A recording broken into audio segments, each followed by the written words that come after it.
नमस्कार, मैं हूं आशीष चित्रांशी और आप देख रहे हैं the news launcher. Hot topic with Hemant Atri, control room. Hemant ji को जोड़िए, फटाफट चर्चा में ले आइए। स्वागत है हेमंत भाई आप। आज तो थोड़ा एक्स्ट्रा स्वागत करना पड़ेगा। सुबह से लगातार मैं जो मीडिया को मॉनिटर कर रहा हूं, अपने साथी पत्रकारों को, चैनलों को, बड़े बड़े कथित चैनलों को डंका बज रहा है। चौकसी चाचा पकड़े गए, गिरफ्तार किए गए। अब हम ये नहीं बताएंगे कि चौकसी गिरफ्तार किए गए हैं। ये ब्रेकिंग न्यूज हमारे लिए अब नहीं। जो ब्रेकिंग न्यूज के पीछे की असली खबर है, अब उस पे चर्चा करेंगे। ये डंका तो बज रहा है, चौकसी चाचा पकड़े गए, खींच कर लाए जाएंगे। लेकिन इससे पहले विजय भाई, विजय माल्या, किंग फिशर, कितनी बार अदालत के आदेश हो गए, कितनी बार उसकी याचिकाएं खारिज हुई। घसीट कर लाया जाएगा। कहां है वो घसीटने के निशान ही दिखा दो साहब। ये चौकसी चाचा का भतीजा मोदी, मोदी को खींच कर लाएंगे। मोदी जेल में है लंबे वक्त से, ब्रिटेन की। ले आते भाई। आज मैं सुबह से ये पढ़ रहा हूं हेमंत भाई कि बड़ा आसान होगा। 1901 में संधि हुई थी, इस बचेगा नहीं चौकसी। 1901 की संधि, अरे पत्रकारों, 1900, 2017, 18, 19, 20, 21, 22, 23, 24, 25, इतना देख लिए होते। 1901 तक जा रहे हो कि 1901 की संधि थी, खींच कर लाएंगे। बहुत इस बार बचना नामुमकिन है। ब्रिटेन के साथ क्या है, सारी संधियां है ना। और जेल में बैठा हुआ मोदी, खींच के लाने वाला कोई नहीं है। ये डंका बजाने वाले लोगों की हकीकत आज हम बताएंगे। क्योंकि जब ये चौकसी चाचा गए थे तो आखिरी मुलाकात मोदी जी से करके गए थे, अपने मोदी जी से। वो मैं नीरव मोदी की बात नहीं कर रहा हूं, अपने मोदी जी, यानी नरेंद्र भाई मोदी, प्रधानमंत्री, सर्वशक्तिमान। मैं आपको दिखाऊंगा क्लिप, तब चर्चा शुरू करूंगा। हेमंत भाई आप भी गौर से देखिए, गौर से देखिए, फिर आगे डेट तारीख सब बताएंगे। कुछ तो क्लिप में ही है, प्ले करो भाई, प्ले करो। उसको अपने गांव के सोनार पे भरोसा है। वो बड़े से बड़े ज्वेलरी के शोरूम में जाएगा, लाने के बाद अपने सोनार के यहां जरा चेक कर ले भाई, कितना ही बड़ा शोरूम होगा। हमारे मेहुल भाई यहां बैठे हैं, लेकिन वो जाएगा। हमारे मेहुल भाई यहाँ बैठे हैं। एक बार क्लिप को फिर प्ले करो प्लीज। डेट में डेट जरा देखिएगा, आप कोने पे डेट देखिएगा। उसको प्ले अपने करो। गांव के सोनार पे भरोसा है। वो बड़े से बड़े ज्वेलरी के शोरूम में जाएगा, लाने के बाद अपने सोनार के यहां जरा चेक कर ले भाई, कितना ही बड़ा शोरूम होगा। हमारे मेहुल भाई यहां बैठे हैं, लेकिन वो जाएगा। ये आप देखिए लेफ्ट कॉर्नर पर ऊपर 9:18। सुबह सुबह कहते हैं इसको मजाक करना। सुबह 9:18 पर ये चल रहा था। हमने सौजन्य से दिखाया है चैनल पे जहां लाइव चल रहा था। ये 5 नवंबर 2017 की क्लिप है, जिस कार्यक्रम में प्रधानमंत्री मोदी और चौकसी दोनों साथ थे। और मेरे मेहुल भाई को पता होगा, वो मेरे मेहुल भाई जो है, वो मेरे मेहुल भाई जनवरी 18 में फुर्र हो गए थे, पूरा परिवार लेकर। दो दो देशों नागरिकता ले ली, एंटीगुआ में, बारबाडोस में, बाद में डोमिनिका में क्या हुआ, अभी सब कहानी बताएंगे हेमंत। नवंबर, 5 नवंबर, मतलब नवंबर गुजरा, दिसंबर गुजरा, जनवरी में गायब। गायब। कौन लाएगा ये, इसकी कहानी 51 दिन हिरासत में था। अब सब मैं ही बताऊंगा तो हेमंत भाई और डिटेल में कैसे बताएंगे। हेमंत भाई, ये डंका बज रहा है, क्या होगा चौकसी चाचा का, और क्या है ये ट्रैक रिकॉर्ड। जो ये बेसिकली क्या है, मुझे कई बार डाउट होता है। देखिए, मीडिया रिपोर्ट कोई कुछ भी कहे कि सीबीआई और ईडी और वारंट और प्लान, मुझे लगता है सब कुछ प्लान्ड है। क्योंकि ये दुनिया तो एक ग्लोबल विलेज है ना। कई बार क्या होता है कि हम मुद्दा विहीन है। मेरा देखिए, मैं जहां सोचता हूँ उसकी बात, मुद्दा विहीन, चारों तरफ से फंसे हैं। और ये ग्लोबल विलेज है, तो ग्लोबल विलेज में थोड़ा बड़े भाई से भी कि भाई बड़ा दिक्कत इस समय घर में है, थोड़ा सा करने का कुछ करने का। तो कहता अच्छा क्या करने का, तो उसको पकड़ के अंदर करने का। यहाँ पर हमारे सब जो है ढोलकिए सब ढोलक बजाएंगे, उसके बाद जो करने का वो करने का। इतिहास ये बताता है, मैं नहीं कहा, इतिहास ट्रैक रिकॉर्ड टाइमलाइन बताता है। हेमंत भाई, क्या मेहुल भाई आएगा और गुजरात लॉबी को फंसाएगा? आशीष भाई नमस्कार, आपको सारे दर्शक साथियों को माफ कीजिएगा, आज थोड़ा सुबह जल्दी हमने लोगों को डिस्टर्ब किया, आप सारों को। लेकिन खबर इतनी बड़ी थी और इस पे लगातार जिस तरीके से पूरे डॉगी चैनल डंका पीट रहे थे, उसमें ये क्रोनोलॉजी बताना बहुत जरूरी था, ये कि खेल क्या है। आपको जानकर हैरानी होगी, आपने भी एक क्लिप दिखाया कि 5 नवंबर को ये राष्ट्र के नाम संदेश प्रसारित हो रहा था, जिसमें आपने दिखाया कि हमारे मेहुल भाई करके 5 नवंबर की वो थी। और दर्शकों के लिए बता दूं कि 5 नवंबर को एक घटना हुई और 4 जनवरी 2018 को उनके मेहुल भाई देश छोड़कर चले गए, अपने भतीजे नीरव मोदी को लेकर रातों रात गायब। और भारत को चूना लगा केवल 13,850 करोड़ रुपए। और ऐसे ही नहीं है, 4 जनवरी को ये भागे और उसके 26 दिन बाद इनके खिलाफ पर्चा दर्ज हुआ बैंक फ्रॉड का, अब तक नहीं हुआ। इसका मतलब बड़ा साफ है आशीष भाई कि इनको बाकायदा पहले टिप मिली कि तुम्हारे खिलाफ अब पर्चा दर्ज होगा, क्योंकि जो भी खेल करते थे ये अकेले पीएन भी नहीं कर सकता। इस पूरी खेल को अगर आप समझोगे तो ये बिना पॉलिटिशियंस के इन्वॉल्वमेंट के, डायरेक्ट इन्वॉल्वमेंट के संभव नहीं। और उसमें भी आप देखिए 5 नवंबर को पीएम से मिलते हैं इस कार्यक्रम में, ये विज्ञान भवन का कार्यक्रम मोस्ट लाइकली दिल्ली का, शायद अगर मैं गलत नहीं हूं तो। और 4 जनवरी को ये भाग जाते हैं, 26 दिन बाद 30 जनवरी 2018 को इनके खिलाफ पर्चा दर्ज होता है। और इन्होंने स्कैंडल क्या किया था वो देखना बड़ा इंटरेस्टिंग है। इन दोनों ने, चौकसी ने और मोदी ने, नीरव मोदी ने, मुंबई में एक ब्रांच है पीएनबी की, ब्रेंडी हाउस ब्रांच, वहां पर इन्होंने लगातार सालों तक पीएनबी को चूना लगाया 2 तरीके से। फर्जी लेटर ऑफ अंडरटेकिंग, ऑर्डर्स के लेकर के, विदेशों से ऑर्डर, फलाना ऑर्डर, ये ऑर्डर, फर्जी लेटर्स ऑफ अंडरटेकिंग, एलओयूज बोलते हैं उसको। और फॉरेन लेटर्स ऑफ क्रेडिट, कि दूसरे देशों से भी हमें क्रेडिट मिल रहा है, उसको बोलते हैं FLUs, foreign letters of, FLCs, foreign letters of credit. उनको इनको दिखाते थे पीएनबी वालों को, और पीएनबी के अधिकारी बिना पॉलिटिकल इशारे के वो सब नहीं करेंगे। तो उन्होंने क्या किया, ये इनको कागज फर्जी देते और वो उसको अपने रिकॉर्ड में कभी चलाते ही नहीं थे, कभी नहीं चलाते थे। और फिर उसका मतलब ये होगा कि आपकी जो बैंक की क्रेडिट लिमिट है वो कभी एग्जॉस्ट होगी ही नहीं। जब आप कोई चीज दिखाओगे ही नहीं तो कभी लिस्ट होगी नहीं, जितना मर्जी आए पैसा लेता जाइए। तो वो सब ये करते रहे और इनको बैंक से ही कहीं ना कहीं ये इशारा मिला, क्योंकि उनके ऑफिसर्स की मिली भगत थी कि ये अब मामला पकड़ा जाएगा, फ्रॉड ऊपर की किसी की नजर में आ गया है, किसी ऑम्बड्समैन की या किसी की में। तब ये 4 जनवरी को रातों रात देश छोड़ के चाचा भतीजा फरार हुए और 30 जनवरी को फिर इनके खिलाफ केस दर्ज होता है। वहां जाने से पहले इन्होंने क्या क्या खेल किए, जनवरी 18 में जैसे मैंने कहा भागे, 2017 में ही इन्होंने बरमुडा और एंटीगुआ की नागरिकता ले ली। और इनकी जो धर्मपत्नी है प्रीति, वो पहले से ही बेल्जियम की नागरिक है। अब ये बेल्जियम में पकड़े गए फर्जी कागज करते हुए। इन्होंने ये नहीं बताया कि मैं भारत का नागरिक हूं, नहीं बताया बेल्जियम, ये भी नहीं बताया कि मैं एंटीगुआ या वहां का नागरिक हूं, बरमुडा का, वो भी नहीं बताया। तो उस सारे में इनको, अब इनकी गिरफ्तारी आपको जानकर हैरानी होगी 12 अप्रैल को हुई है, आज नहीं हुई। डॉगी चैनलों को बताया अब गया है ताकि वो ढोल पीट सके। ढोल पीटने का भी तो उनका एक एजेंडा है ना, जो कीर्तन मंडली जिसको आप कहते हैं, कि घसीट के लाए, करके लाए, डंका बज गया, फला बज गया। अरे आशीष भाई आपने बिल्कुल ठीक कहा, जब जो आदमी 51 दिन तक डोमिनिका जैसे छोटे से देश के अंदर गिरफ्तार था, आपने तो सीबीआई भी भेजी थी, आपको ध्यान होगा, लेने के लिए एक स्पेशल एयरक्राफ्ट भी था। सोशल मीडिया पे, डॉगी मीडिया पे, सब जगह क्या था कि बस अब आया मेहुल और कल आया मेहुल और वो आया। और हुआ क्या, क्वीन की प्रीवी काउंसिल ने उसको वहां पर माफ करके छुट्टी कर दी। आपका जहाज भी खड़ा रहेगा, आपकी सीबीआई भी खड़ी रहेगी। तो आपको क्या लगता है यहाँ पे इतनी आसानी से आ जाएगा? और मेहुल चौकसी क्या अकेला है? नीरव मोदी क्या अकेला है? थोड़ी सी दर्शकों के लिए बता दूं इस आदमी की बैकग्राउंड क्या है, आप हैरान रह जाएंगे। 13,850 करोड़ का मैंने फिगर बताया।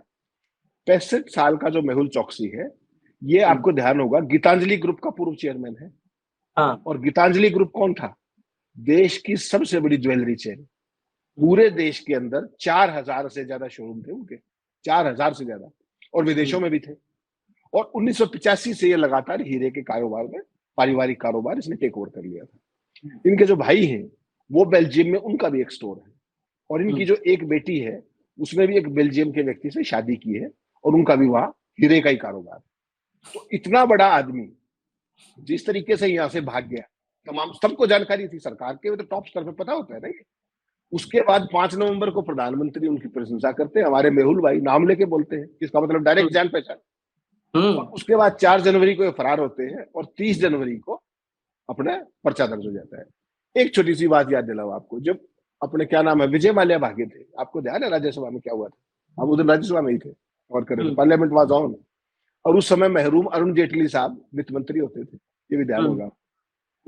हाउस के अंदर जेटली से मिले वो, और शाम को कई दर्जन बैग लेकर के जहाजों में रख के, जबकि उनके खिलाफ तो तमाम रेड कॉर्नर और तमाम नोटिस जारी, उसके बावजूद सारा माल लेकर के वो व्यक्ति रातों रात उड़ गया भारत से। जेटली से दिन में मिला है वो, और उसके बाद चला गया। क्या समझेंगे आप? 5 नवंबर को आप प्रधानमंत्री से मिलते हो और 4 जनवरी को भाग जाते हो और 30 जनवरी को पर्चा दर्ज होता है। ये कहानी कुछ कहने थी। एक ये सारी चीजें रह रहकर की जाती है, कभी डोमिनिका में, कभी बेल्जियम के अंदर। सवाल तो आपकी विल पावर का है। आपको एक छोटी सी घटना याद दिलाता हूं, आप सारी चीज पकड़ लेंगे। अभी अमेरिका के अंदर जो आतंकी बैठा है गुरवंत पन्नू, उसकी हत्या के साजिश का आरोप लगा तमाम। भारत के एक आईबी का सोकाल्ड अफसर, बहुत जूनियर लेवल का, विकास यादव, एनएसए का भी नाम आया उसमें, और उसमें एक वो गुप्ता था। गुप्ता का जब नाम आया तो प्राइमरी एक्यूज के तौर पर आपने देखा अमेरिका रातों रात उसको कहां से उठा के ले गया, किसी एक्सट्रेडिशन के चक्कर में पड़ा तीसरे देश से, जिसका कोई मतलब नहीं है। भारत तो भाई साहब पार्टी है, भारत के खिलाफ तो 13,850 करोड़ का आर्थिक अपराध किया इस व्यक्ति ने। जब आप उसको डोमिनिका से नहीं ला पाए, जब आप उसको बरमुदा से नहीं ला पाए, तो यहाँ पे आप क्या समझते हैं बेल्जियम में? ये बहुत साधारण सी बात है आशीष भाई, बहुत ज्यादा कंफ्यूज करने की जरूरत नहीं। कोई आदमी सवाल नहीं पूछेगा डॉगी मीडिया में, एक लाइन की बात है। इसको अगर लीगल उन्हें फंसाओगे ना तो फिर तो कुछ होना जाना है नहीं, वरना सीधी सी बात है, यूरोपियन यूनियन के प्रेसिडेंट से बात कीजिए, प्रधानमंत्री के स्तर पर सीधी, या वित्त मंत्री के स्तर पर, गवर्नमेंट टू गवर्नमेंट लेवल पे, और या बेल्जियम के हेड ऑफ स्टेट से बात कीजिए, 2 दिन में वापस आ जाएगा। लेकिन जब वो वापस आएगा तो वो जो तार खोलेगा कि किस किस ने पीएनबी से कितना दिलवाया, किस किस को मैंने कितना दिया, फिर कहां जाओगे? पीड़ा वो है। इसलिए ये वापस आ पाएगा, इस पे मुझे गंभीर शक है। नहीं, इसमें एक आध और मेरे मन में अभी संदेह है, संदेह सारा मैं दूर करता हूं ना। एक आध और संदेह ये है कि 12 अप्रैल को गिरफ्तारी होती है, 14 अप्रैल को गोदी डॉगी जो भी आप कह लो, वहां पर डंका बजना शुरू होता है। ये गैप भारत की एजेंसियां तो नहीं कर सकती। यहाँ पर तो जल्दी रहता है, जल्दी ढोल लाओ, तुरंत पीटना शुरू करो। मतलब वैसाखी भी गुजर गई, ढोल उसके बाद बज रहा है। कहीं न कहीं चूक हुई है। यही मेरे मन में संदेह है कि एक तो 2-3 बातें क्लियर कर दें। आपने जो बताया, बेल्जियम की प्रीति चौकसी जो पत्नी है मेहुल चौकसी की, वो बेल्जियम की नागरिक है।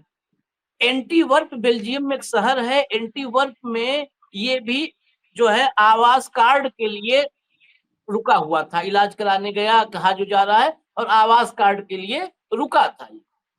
बेटी भी बताया हेमंत भाई ने कि बेटी भी वहीं की नागरिक से शादी की है, मतलब उसकी भी नागरिकता है। मुझे ये संदेह है कि ये भारतीय एजेंसियों, क्योंकि अब बेल्जियम नहीं आएगा ना कि आप कहने के लिए कि नहीं बताओ फलाना चैनल हम आपको दे रहे हैं नोटिस कि आप गलत चला रहे। जो मुझे मैं भी खबर को हम लोग पत्रकारिता जीवन में किए हैं, तो खबर को 5-6 बार पढ़ते हैं, उसमें बिटवीन द लाइंस कुछ चीजें होती है। उसमें बार बार लिखा है कि बेल्जियम में इसने ये छिपाया था कि इसके पास एंटीगुआ की और भारत की नागरिकता है। ठीक, ये छिपाया था एंटीगुआ यहाँ पे बेल्जियम। तो मुझे ये संदेह है कि ईडी सीबीआई वारंट इस सब की भूमिका इसमें है। इसलिए उसके पीछे एक और दलील बताऊं, जब 51 दिन के लिए डोमिनिका में था जेल में, उसके बाद उस वक्त रेड कॉर्नर नोटिस जारी था। रेड कॉर्नर नोटिस होता है किसी भी भगोड़े के लिए पूरे अंतरराष्ट्रीय स्तर पर, मतलब वो उसके धरपकड़ के लिए रेड कॉर्नर नोटिस था। रेड कॉर्नर नोटिस डोमिनिका में 51 दिन की हिरासत के बाद जब मेहुल चौकसी छूटता है हेमंत भाई, तो रेड कॉर्नर नोटिस के खिलाफ एक याचिका लगाता है, मेहुल चौकसी लगाता है। एजेंसियां डम डम बज रहा है ये नहीं, मेहुल चौकसी लगाता है। लगाता है तो बिना आधार के आप अदालत में जाते हो, तर्क आधार होता है ना, उसने आधार रखा कि भारतीय एजेंसियों ने मुझे किडनैप किया था, और उस आधार पर कि भारतीय एजेंसियों ने मेहुल चौकसी को किडनैप किया था, ये इंटरनेशनल लॉज का उल्लंघन है, मेहुल चौकसी को उससे रेड कॉर्नर नोटिस हटा दिया जाता है। अब दो सवाल यहाँ फिर हैं, हर रास्ते पे दो रास्ता दिखता है, हर चौराहे पे, तो दो सवाल फिर हैं। अगर किडनैप किया तो भारत क्यों नहीं लाया? क्या भारतीय एजेंसियां विदेश में ही कुछ निजी इंफॉर्मेशन निकलवा रही थी कि चौकसी ये बता दे यार, काफी लोग परेशान हैं? भाई ले आते ना, परमानेंट ले आते, यहाँ पर होता रहता है उसका इलाज। तो मेहुल चौकसी का अगर ये आरोप सच है कि किडनैप किया, तो बड़े सवाल फिर एजेंसियों पर खड़े होते हैं, और सच है तभी तो फिर जो है इससे रेड कॉर्नर नोटिस इसकी याचिका पे हटाया गया, इसके आरोप में सच्चाई वहां पर पाई गई होगी। फिर अब यही सवाल है हेमंत भाई कि वहां पर इसने छिपाया था, इस चक्कर में इसको उठाया गया। लोग कह रहे हैं 1901 की संधि है, वो ब्लड कैंसर बताया जा रहा है कि उसके इलाज के लिए सेहत उसकी ठीक नहीं है। यूरोपियन कंट्रीज में, इन देशों में मानवीय आधार पर बहुत सारे फैसले होते हैं, वो तो उसकी बीमारी कोर्ट खारिज कर देगा कि नहीं देंगे। ये है, मैं एक्सपर्ट्स की बात कर रहा हूँ, एक्सपर्ट्स की नजर से वो कहते हैं कि उसके पास तो बीमारी वगैरह का इतना बड़ा आधार तैयार है कि कोर्ट में दिक्कत होगी। तो क्या ये डंका ही फर्जी है, ये सवाल। देखिए उस लाइन को आप सुबह से इस खबर पे लगे हैं, उस लाइन को देखिए, हर जगह पर एक लाइन है कि उसने बेल्जियम में भारत की और एंटीगुआ की नागरिकता छिपाई थी। इस आधार पर क्या गिरफ्तारी हुई है? क्योंकि उसके बाद तो भारत की पत्रकार बता रहे हैं ना कि ईडी और सीबीआई बहुत तेजी से लगी हुई थी, बहुत तेजी से लगी थी, वंदे भारत से तेज लगी थी। आशीष भाई देखिए, ये बेसिकली क्या था, अगर आपको ध्यान हो 3 हफ्ते पहले 21 मार्च को बेल्जियम के विदेश मंत्रालय ने रिटर्न में इस बात की पुष्टि की थी, मौखिक तौर पर भी की थी कि मेहुल चौकसी उनके देश के अंदर है। ये बात उन्होंने ऑफिशियली पुष्टि की थी। उसके बाद अगर आपको ध्यान हो तो वो जो रेड कॉर्नर नोटिस वाली कहानी तो आपने बताई थी, उसके बाद इसके खिलाफ 2018 और 2021 में बॉम्बे से 2 अरेस्ट वारंट भी जारी है, जो आज तक तामील नहीं हुई। उसको 1 मिनट के लिए रख दीजिए, असली खेल पे आपने छेड़खानी कर दी है तो मैं बता देता हूँ पूरी बात। जब भी कोई विदेश में एक्स्ट्राडिशन वगैरह का मसला आता है, तो जिस देश में आप सेटिंग करते हैं ना, सेटिंग करते हैं, हर जगह सारे सिस्टम हो जाते हैं, कोई लंबी चौड़ी कहानी नहीं, तो वहां पर कुछ सेटिंग्स की जाती है। इस केस में क्या हुआ है, चौकसी ने 15 नवंबर 2023 को बेल्जियम का एक रेजिडेंसी कार्ड हासिल किया था, रेजिडेंसी कार्ड। और वो कैसे किया था, क्योंकि उसकी पत्नी बेल्जियन नागरिक है, उसके नाम से कर लिया। और वो एंटर कैसे किया कि भाई मुझे न्यूरोलॉजिस्ट को दिखाना है इसलिए मैं वहां जा रहा हूं। अब वो कार्ड तो मिल गया उसको, रिपोर्ट्स में फिर ये बताया गया कि चौकसी ने बेल्जियम के अधिकारियों को फर्जी दस्तावेज सौंपे थे। ध्यान से सुनिएगा, फर्जी दस्तावेज सौंपे थे। उसने अपनी भारतीय और एंटीगुआ की नागरिकता छिपाकर गलत जानकारी दी ताकि उसे भारत ना भेजा जा सके। अब इसको बंद करिए आप, 1 सेकंड के लिए इसको क्लोज कर दे। ये एक फैक्ट है। आपने अभी पन्नू वाले केस में क्या देखा था, जो विकास यादव है, जो सो कॉल्ड आईबी का अफसर, बहुत ही जूनियर लेवल का, जब उसका अमेरिका में सारा खेल पकड़ा गया और भारत सरकार ने भी मान लिया कमेटी ने कि देयर इज समथिंग रॉन्ग, तो उसके खिलाफ भारत में एक छोटा सा पर्चा दर्ज हो गया। क्यों?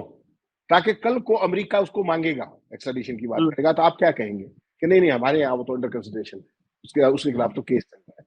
एक्स्ट्राडिशन के लिए जरूरी कि जिस देश में वो है पहले उसके कानून से साफ हो जाए, फिर बाहर आए। इसलिए मैंने कहा कि ये जो खेल है बेल्जियम के अंदर, तो 15 नवंबर 2023 को जब उसने फर्जीवाड़ा किया था, तो अब गिरफ्तारी क्यों, तब गिरफ्तारी क्यों नहीं हुई? उससे बीच में तो बहुत समय था, 15 नवंबर 2023, आज तो अप्रैल 2025 है।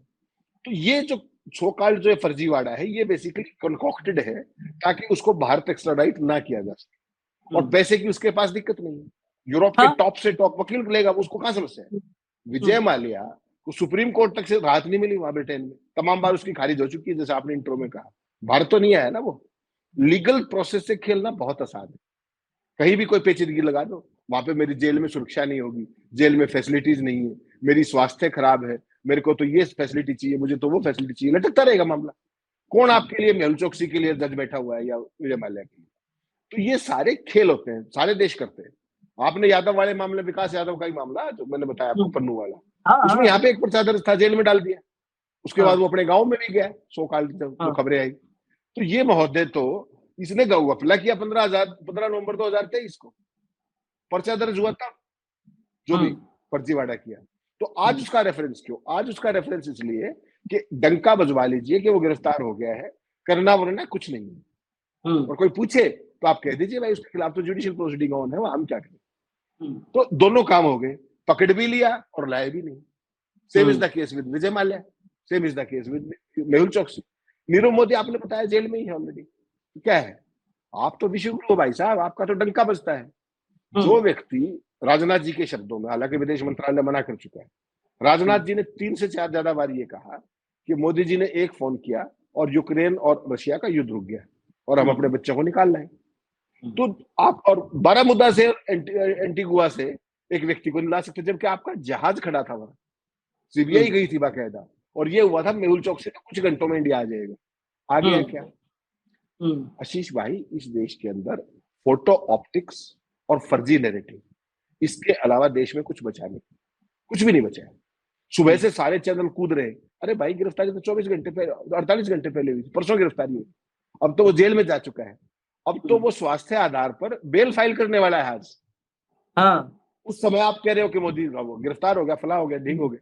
भैया इसके खिलाफ तो 2012, 2018, 2021 2 वारंट है और छोटे देश में रहता है तब तो। आप सोचिए, एंटीगुआ के प्रधानमंत्री को, भारत का प्रधानमंत्री तो छोड़ दीजिए, अगर विदेश मंत्री एक टेलीफोन कर दे तो शाम की फ्लाइट से वापस नहीं आ जाएगा, वहां तो पर्चा भी दर्ज नहीं था। तो ये सारी एक पूरी कहानी है कि फर्जी नैरेटिव है। उनको पता है कि अगर ये भारत लाया गया या एजेंसियों के थ्रू, तो बताना तो पड़ेगा क्या बताया। तो कौन कौन लोग थे जो इसकी मदद करते थे, सबके नाम आ जाएंगे। और हमारे मेहुल भाई वाले जो आपके डंकापति, वो उसका क्या लगता है आपको, कौन बचेगा? तो ये सारी हाथी के दांत खाने की और है, दिखाने की और है। इसलिए हमने सोचा कि दर्शकों को सबसे पहले आकर के ये बता दिया जाए कि फर्जी जो नैरेटिव का ट्रैप है, आपके जो साउथ में जो बैठते हैं साउथ ब्लॉक में, आपके मित्र जोशी जी, उस नैरेटिव में ना फंसे, कीर्तन मंडली के नैरेटिव में ना फंसे। ये सवाल समझे कि लाइक जो इसके खिलाफ वारंट था बॉम्बे कोर्ट का, वो 18 में भी था और 21 का भी था। आज 2025 में ये कहानी क्यों बताई जा रही है? सिंपल है, डंका भी बजा लो, करो भी कुछ मत, और ये भी कह दो कि देखिए ये सारे का सारा है। ये अगर ये आदमी आता है ना, तो आप समझिए गुजरात लॉबी का कंप्लीट खेल खत्म हो जाएगा, कंप्लीट। कोई नहीं बचेगा, एक भी आदमी नहीं बचेगा। नीरव मोदी और इनको दोनों को बाहर ले आओ वापस, और एक आप विजय वाले को ले आओ। 3 टेलीफोन लगने ब्रदर, कुछ नहीं, 3 टेलीफोन लगने हैं, आ जाएगा। लेकिन वो फोन करेगा कौन और क्यों करेगा? फोन पे युद्ध रुकवाने का दावा करते हो आप तो यार, ये तो बहुत छोटी सी बात है। आपका ही नागरिक है, आपका ही फिजिटिव है, और आर्थिक अपराध भी आतंकवाद की श्रेणी में है। जब आप 13,850 करोड़ का चूना लगाते हो, वो पैसा मेरा और आपका है, वो किसी गुजराती का नहीं है उस तरीके से जो उनको वो कर रहे हैं सारे का सारा। आम जनता के खून पसीने की कमाई है वो। तो ये समझना पड़ेगा खेल। दर्शक साथी किसी फर्जी नैरेटिव में ना आए। हकीकत ये है कि ये पहले भी 51 दिन जेल में रहा, तब भी आपने जहाज भेजा, दुनिया भर का नैरेटिव, सीबीआई की टीम वहां है, ये कर देंगे वो कर देंगे। क्या हुआ? ब्रिटेन की प्रधानमंत्री जो महारानी थी, उसकी काउंसिल ने उसको वहां छोड़ दिया। तो आपको तो एक फोन ही करना था कि साहब ये हमारा फिजिटिव है। उस टाइम तो उसके खिलाफ तमाम तरह के वो रेड कॉर्नर भी थे। फिर क्या हुआ? तो इस चीज को समझिए, गुजरात लॉबी बहुत कलाकार है, सारा मीडिया उनके हाथ में है। जो 4 लाइन लिख के दे देंगे जोशी जी, सारा दिन वही चलेगा। और उसके खिलाफ मैं आप जो कर रहे हैं, थोड़ी देर में देखना आपके टाइमलाइन पे कौन लोग आएंगे, हम राष्ट्र विरोधी हो जाएंगे। हम उनकी बात कर रहे हैं, उनके पैसे की बात कर रहे हैं, ठग के चले गए, और राष्ट्र विरोधी में राशि चित्रांशी हो जाएंगे। यही नैरेटिव है इस देश का। बिल्कुल। और भाई बड़ा सीधा बात है, हम तो मोदी जी की शक्तियों में विश्वास रखने वाले लोग हैं। ब्रिटेन की महारानी पुतिन से ज्यादा ताकतवर नहीं है, भले औरा कहें कि महारानी, लेकिन पुतिन से ज्यादा ताकतवर नहीं है ब्रिटेन की महारानी।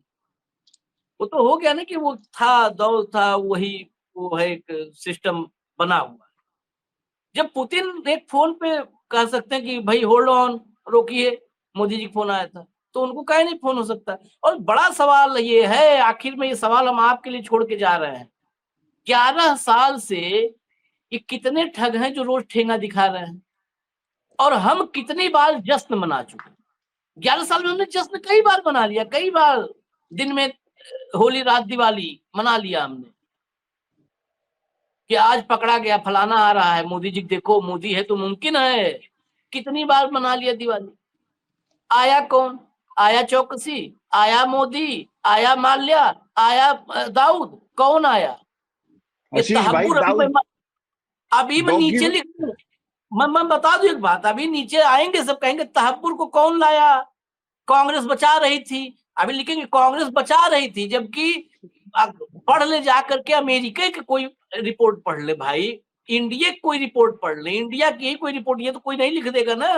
ये जितने भी डॉगी हों गोदी हों, वो कब से 2009 से प्रोसेस चल रहा था, मनमोहन सिंह के समय से। लेकिन तहब्बुर को लाया, सवाल ये पूछ लो ना कि तहब्बुर तो एक टूल था, डेविड कोलमैन हेडली को कब लाओगे? क्या डेविड कोलमैन हेडली को बचाने के लिए तहब्बुर को दिया है जो है अमेरिका ने? बहुत बड़े सवाल है, बहुत बड़े। कई बार राजा जब बिसात पर राजा खतरे में होता है तो राजा को बचाने के लिए कई बार मोहरे, सब शतरंज हम लोग भी खेलते हैं, मोहरों को आगे बढ़ करके खुद ही रख करके कुर्बान करवाते हैं, ये चलो मोहरा हलाक हो जाने दो, राजा सुरक्षित होना चाहिए, वजीर सुरक्षित होना चाहिए, वजीर और राजा रहेंगे तो आगे की लड़ाई लड़ लेंगे। कहां है उस पूरे मुंबई अटैक का जो सरगना था, टॉप किंग पिन, जो कहिए आप, अलग अलग नाम अपना रख लीजिए, वो था डेविड कोलमैन हेडली। कहां है? कहां है? कोई पूछ रहा है? नहीं पूछ रहा। तो कहां ये 11 साल से ठग, तो चला गया आतंकी, ठग 11 साल से ठग रहे हैं, ठेंगा दिखा रहे हैं हमें, और हम जब मन होता है तभी उधर से आता है आदेश, दिवाली का मुहूर्त है, बजा पटाखे फोड़ने शुरू कर देते हैं, दिवाली है। खैर दीजिएगा आप लोग जो है इसका जवाब जो आप लोग को लगे, फाइनल एक 30 सेकंड की कमेंट टिप्पणी और फिर क्लोजिंग। आशीष भाई, आप जैसे आपने बिल्कुल ठीक कहा, इसमें दो ही लाइन की बात यह है कि कितनी बार भारत का डॉगी मीडिया दाऊद इब्राहिम को कितनी बार मार चुका है, कितनी बार गिन सकते हैं हाँ। आप? कितनी, मतलब गिनना संभव नहीं है। उसके बावजूद वो तो मौज काट रहे हैं। क्या कहा करते हैं आप 2013 में? घसीट कर लाएंगे मसूद अजहर को, घसीट कर लाएंगे। कोई ये नहीं पूछता कि मसूद अजहर को छोड़ के कौन आया था, वो तो भारत की जेल में ही था। श्रीनगर से रातों रात उसको वापस लाया गया, फारूक अब्दुल्ला ने विरोध किया, उसके बावजूद जसवंत सिंह उसको लेकर के यही 56 इंची अजीत डोवल लेकर के छोड़ के आए थे या नहीं कंधार? ले आओ वापस, जाओ, कौन रोकता है? आपके राष्ट्रवाद के सारे तार इस देश के सामने खुले पड़े, कोई देखने वाला और पूछने वाला नहीं। भारत की संसद के अंदर जो सरकार ये स्वीकार करे कि हाँ चाइना ने कुछ कॉलोनीज बसा दी, वही 56 इंची सरकार जो ये कहे कि ना कोई आया है ना कोई घुसा ही नहीं। जब कोई आया नहीं, कोई घुसा नहीं, तो कॉलोनी कौन बसा गया भाई? कितनी बार सुब्रमण्यम स्वामी ये कहते हैं कि भारत के कितने एरिया के ऊपर चाइना ने वो कर लिया है? कोई जवाब दिया आज तक? कोई संसद में चर्चा हुई है? ये वही पार्टी है जो 1962 में क्या कहा करती, चाइना के साथ युद्ध चल रहा था कि संसद में बहस कीजिए, और 3 दिन तक संसद में बहस चली चाइना को लेकर के, और तमाम जितनी भी कमियां थी, गलतियां थी, सारी चीजें। रक्षा मंत्री की नौकरी भी गई, बहुत नेहरू जी के बड़े नजदीक थे, और उसी सदमे में नेहरू जी चले भी गए दुनिया छोड़कर। लेकिन यहां पर तो आप स्वीकार करने को ही तैयार नहीं हो कि कोई आया नहीं, कोई घुसा नहीं, तो भैया कॉलोनी कौन बसा गया फिर? संसद में कह रहे हो घसीट के कौन लाते हैं? हथकड़ी बेड़ियों में दाऊद और वो नहीं आए, आपके नागरिक आए। कहां से? अमेरिका से। पूरी दुनिया में किसी और नागरिक का फोटो देखा किस देश का? हमारे साथ हुआ वो, किसने होने दिया? क्या कह के संसद के पटल पर कहते हैं आपके विदेश मंत्री कि वो अमेरिका का कानून है, तो अमेरिका का कानून बाकी देशों में लागू नहीं है। चीन के हमसे ज्यादा अवैध नागरिक है वहां अमेरिका के अंदर। कोई एक देखा हो अपने हथकड़ियों में? रूस का कोई देखा हो? किसी और देश का देखा हो? मैक्सिको का देखा हो? नहीं था ना हथकड़ियों में, बेड़ियों में। आपके कैसे आए? और आप फिर भी 56 इंची हैं, आप फिर भी राष्ट्रवादी हैं, आप फिर भी वर्ल्ड लीडर हैं, फिर भी डंकापति हैं, फिर भी विश्वगुरु हैं, और भक्तों को ये समझ में नहीं आ रहा। ये है चीज, इस नैरेटिव को एक्सपोज करने की जरूरत है। इसलिए मैंने आज सुबह आप पूरी टीम को डिस्टर्ब किया कि इस चीज को जो ये डंका पीटा जा रहा है कीर्तन मंडली के द्वारा, it needs to be expose the way it should be. चलिए, हमने तो अपना काम कर दिया, बाकी समझना सोचना तो इस देश की जनता को है, वही सबकी मालिक है। लेकिन उसकी मालिक ऊपर है, क्योंकि वो है तो मुमकिन है। अब देखिए क्या क्या मुमकिन है। इजाजत दीजिए हमें, कल फिर हम आएंगे, साथ में हमारे हेमंत अत्री जी होंगे और कार्यक्रम यही होगा, हॉट टॉपिक विद हेमंत अत्री। नमस्कार।